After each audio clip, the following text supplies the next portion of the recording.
Posibleng pumasok sa Philippine Area of Responsibility ang isang bagyo this weekend.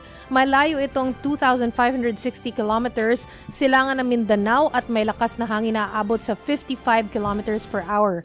Kung sakali, papangalanan itong Kaloy. Minomonitor din ng Pag-asa ang low pressure area o LPA na may layong 910 kilometers sa silangan ng northeastern Mindanao. Posible itong magdala ng pag-ulan sa silangang bahagi ng Visayas, Caraga at Davao sa Huwebes hanggang Sabado, bago ito tumawid sa Mindanao at malusaw sa may southern portion ng Palawan. Magdadala naman ng makulimlim na panahon ang easterlies sa malaking bahagi ng bansa at isolated rain showers sa hilagang bahagi ng bansa. Samantala, nakahanda naman na ang lokal na pamahalaan ng Albay sa posibleng idulot na lahar flow ng mga magiging pag-ulan. Huwag naman sana. Huwag naman. Oo. Kasi nga, ang lupit na nang nangyayari dyan sa Albay dahil dun sa Bulkang Mayon. Sasabayan mo pa ng buhos ng ulan. Huwag naman. Dasal.